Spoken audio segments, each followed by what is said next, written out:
Next, we see certificate revocation. Okay, we have seen that once a digital certificate is given, the validity period is also given. Okay, so the digital certificate is not valid throughout. Yeah, the digital certificate is not valid throughout. Okay, you have given fixed time during which the certificate is valid. Okay, so before that, the certificate is not valid, neither is it valid after that. Okay, you are sure of the validity period. Okay, now why do you have to revoke a certificate? Means you want to call back the certificate. You don't want to make it, you want to make the certificate invalid. Whatever the CA has issued, you want to make it invalid. Why do you want to do it? Okay, there are certain circumstances in which you will have to revoke the certificates. We'll see what two scenarios where you may have to revoke. Okay, yeah, the first scenario. Okay, subject X,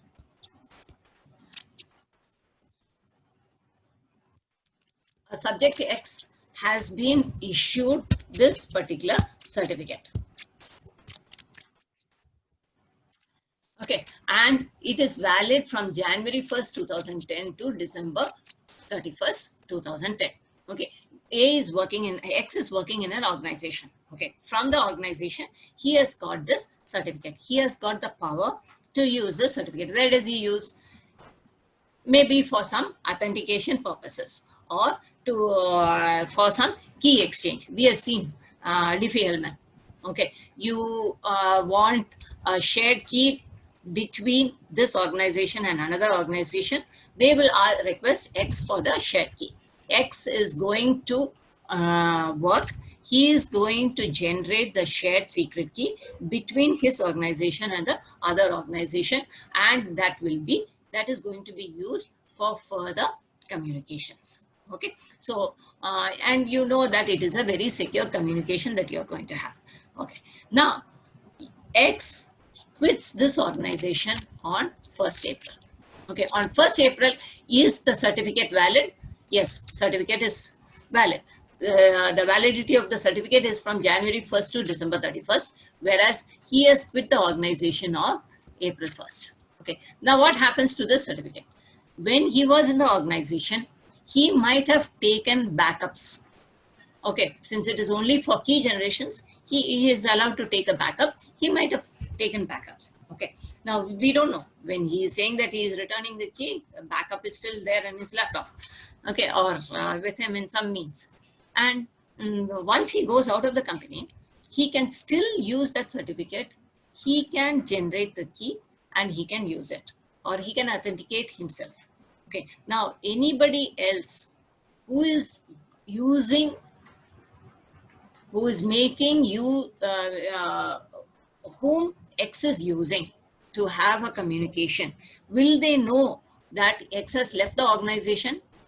They may not know. Or what they will be doing, they will be only checking the certificate. And in the certificate, it is given that it is valid from Jan 1st to December 31st. So they know that this is a valid certificate. They don't know that he has left the organization, so they will be using. Okay, maybe X has gone to competitor's organization. Okay, and he is using this means to work against his parent organization. Okay, well, or even if it is for a good means, it is not correct on X's part to work on behalf of the organization once he has quit the organization.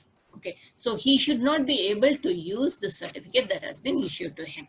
Okay, so in such cases, we have to revoke the certificate. We need a mechanism to revoke a certificate issued by the organization to an employee once he leaves the organization or his role has been changed. Okay, maybe he has been shifted to another department, transferred to another department. Then also he cannot use this. Okay, so that is one scenario in which the certificate is to be revoked. Okay, what is a second scenario that we are seeing? Okay, you have this certificate chain. Okay, that is CA1 has issued the certificate to CA3. CA3 has issued the certificate to CA6 and you. Okay, you is a end user. Now, this CA3 certificate has been compromised. Means some attacker has got hold of CA3's private key. Okay, now, what is the danger? Now, this attacker can use this private key. He can create a public key, private key pair. Okay, and he can create another user, say U1. He can give this private key to U1. Okay, and he has this public key with him. Okay, so he issues the certificate in the name of U1. Okay, what is the subject name that is there? The same as what is there in U. Okay, but the person U is not using it. The attacker in the name of U1 is using this digital certificate. Okay, and he can use it for any purpose that he wants. Okay, U is completely unaware. The attacker has created a second certificate, a fictitious certificate, and he has created a fictitious user U1 in the same name as U and is using it. Why has this come? Because the certificate of CA3 has been compromised. Once it's compromised, it should not be used. That entire chain should not be used. Okay, whereas we are using it. In such cases, we will want to revoke the certificate.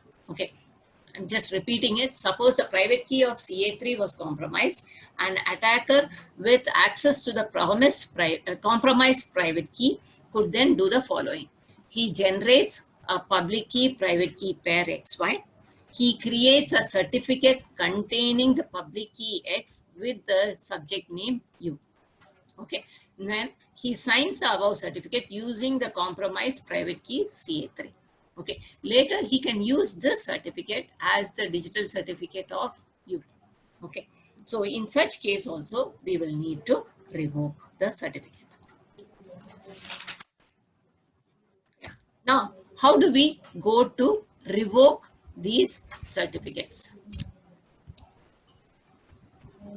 So we have seen the two specific scenarios in which we need to revoke the certificate. We need a mechanism to revoke a certificate issued to an organization, issued by an organization to an employee when he or she leaves the organization or changes roles. Next, if a CA's private key is compromised, then any certificate issued by that CA is invalid and it should not be included in any trust path or certificate chain. Okay, now how do we handle this revocation? Okay, one solution is you can have an online facility, okay, that provides information on the current status of digital certificates. Suppose a certificate is to be revoked, this online facility should be able to tell you. Okay, for this we have a protocol which is called as the online certificate status protocol, okay, which provides the public key information, okay, of all the users. Okay, but is this possible? Again, we have the scalability problem, so we may not be able to use such a thing. Okay. What is the next solution? Okay, we can distribute lists of revoked certificates. Okay, this is what is called as a certificate revocation list. Okay, the certification authority also maintains this certificate revocation list. So every time you want to use a certificate, you go check whether the certificate is in this list. If it is in this list, that means the certificate cannot be used. Okay, if your certificate is not in this list, then it can be used. Okay, so that is your certificate revocation list. But then if you are going in for this solution, one important parameter is how frequently you are going to issue this certificate revocation list. Okay, if you are going to make it very soon or the frequency is very high, then you will be wasting a lot of bandwidth. Okay, but suppose the frequency is very less, then you may lose some information. Okay, maybe a certificate is compromised. You have still not released the updated certificate revocation list. So people are still using the compromised certificate. Okay, so, or the certificate which should the revoked certificates. Okay, so the frequency at which these certificate revocation lists are being updated and shared is an important parameter. The third solution is you design a system wherein the signer requires the cooperation of a trusted third party in generating the signature. Okay, now trusted third party, you the one who needs the signature, he has a part of the key, and the trusted third party has another part. Okay, now both the parts are necessary to generate this signature. Okay, yeah, the TTP does not know the part that is held by the applicant, and the applicant does not know the part that is held by the TTP. So whenever a person A wants to sign, he approaches the trusted third party. Okay, now the trusted third party, before he generates the signature, he first checks on the signer. Okay, he sees whether he is an authentic person. He convinces himself that he is authentic, and only then he will participate in generating the signature. Okay, so thereby we are sure that the certificate that is being issued is an authentic one. Okay, the trusted third party himself maintains the certificate revocation list. So he can check in that and he can generate the signature, or he can stop in participating in generating the signature. Okay, now while doing this, he can also timestamp his signature. Okay, that is, he takes a hash of the document along with the timestamp, and then he generates.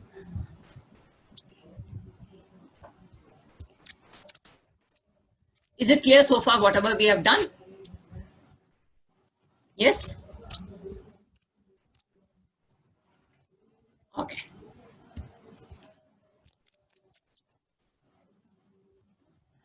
So this is one scenario in which we are going to see in how the certificate is being revoked. Okay, or the revocation is being done. Okay, we see that on 1st January, the certificate validity starts and it ends on 31st December. Okay, now, so on 1st April, the certificate has been compromised. Okay, now this information has been sent to all, maybe through the certificate revocation list on 10th April only. So 10 days have gone by after the certificate has been compromised and the information has gone to all. Okay, we see the different scenarios. Okay, suppose a person has generated the signature at this time, okay, T1, and this, he has given the certificate, the other person is receiving it and he is checking the signature at T3. Okay, does the verifier accept this signature or not? Okay, you can send in the answers through the chat box.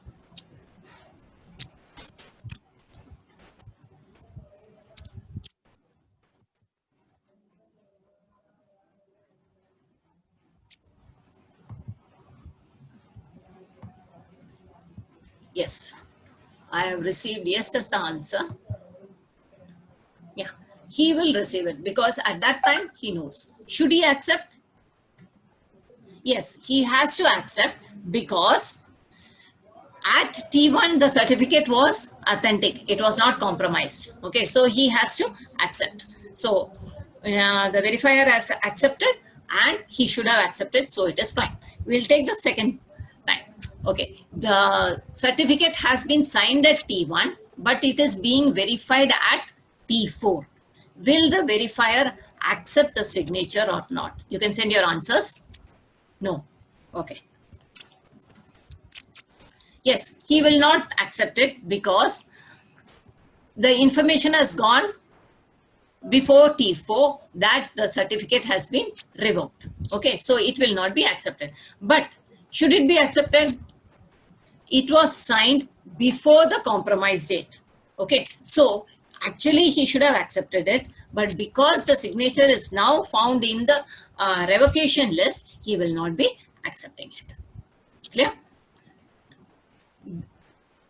He is not accepting it because he at T4 you have received the certificate revocation list in which which states that this certificate has been compromised. Okay, but the document was signed at T1, okay, before the compromised date. Okay, so it should have been accepted.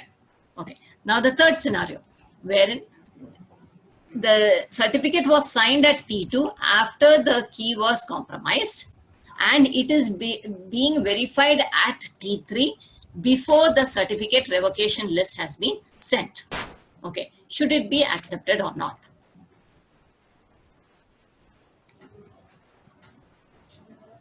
Yes, he accepts it because no information is there. But it should not actually have been accepted because it was already compromised. There was a delay in the information going, and that is why the verifier has wrongly accepted it. Now, the fourth situation is wherein the certificate was signed at T2 after the key was compromised, and it is being checked after receiving the revocation list. Okay, should it be accepted? No. Yes. It should not be accepted, and he does not accept it also. Okay, so all the problems come only, we have faced a problem here in this case, and we have faced a problem in this case. It is because in both the cases, if you see, because of this gap of 10 days that we have in informing that this particular certificate has been revoked. Okay.